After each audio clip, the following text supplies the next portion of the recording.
Pernah tak kau orang terfikir, ada tak benda yang sains pun tak boleh nak jelaskan?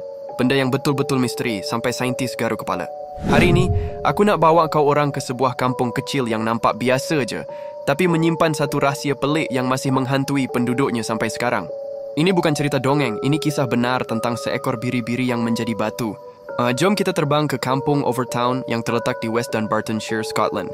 Sebuah tempat yang cantik, tenang dengan pemandangan menghijau. Tapi di sebalik keindahan ni, ada satu legenda moden yang sangat menyeramkan. Kisah ni bukan berlaku zaman purbakala, tapi pada tahun 1995. Pada satu pagi yang biasa, seorang penternak tempatan bernama John McAllister sedang mengira biri-birinya. Dia perasan ada seekor yang tak bergerak, langsung tak bergerak. Bila dia datang dekat, jantung dia macam nak gugur. Biri-biri tu keras macam batu. Bukan mati biasa, tapi seluruh badannya, dari bulu sampai ke kaki, dah bertukar menjadi pepejal, sekeras granit. Warnanya pun dah jadi kelabu kusam macam batu lama. Berita ni tersebar dengan cepat. Orang kampung semua datang tengok. Masing-masing tak percaya apa yang mereka saksikan. Macam mana seekor makhluk hidup boleh jadi batu sekelip mata? Tak ada kesan kena petir, tak ada kesan bahan kimia pelik. Ia cuma kaku di situ. Macam sebuah patung biri-biri yang diukir dengan sempurna, tapi semua orang tahu semalam ia masih hidup, meragut rumput macam biasa. Pihak berkuasa pun datang. Saintis dari universiti berdekatan pun dipanggil untuk siasat. Mereka ambil sampel buat ujian. Mereka harapkan ada penjelasan logik. Mungkin sejenis penyakit aneh yang mengeraskan tisu dengan cepat?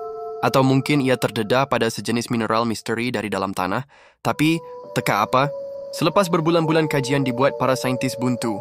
Mereka tak jumpa apa-apa. Tak ada sebarang penjelasan saintifik yang munasabah. Analisis kimia menunjukkan ia memang tisu organik yang telah melalui satu proses pengerasan yang tidak diketahui. Sesuatu yang mereka tak pernah saksikan sebelum ni.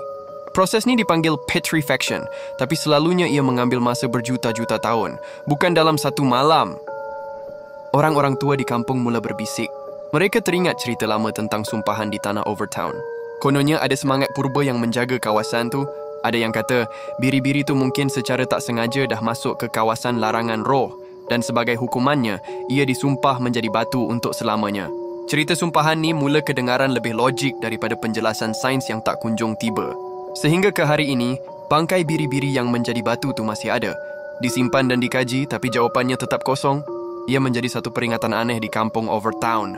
Peringatan bahawa dalam dunia kita yang moden dan canggih ni, masih ada misteri yang tak terjangkau oleh akal manusia. Saintis tak mampu rungkai dan legenda terus hidup. Jadi apa pendapat kau orang? Adakah satu fenomena alam yang luar biasa dan belum pernah ditemui? Atau adakah ia bukti kewujudan sumpahan dan kuasa gaib yang tak dapat kita lihat? Jangan lupa tekan butang subscribe ya. Ding dong.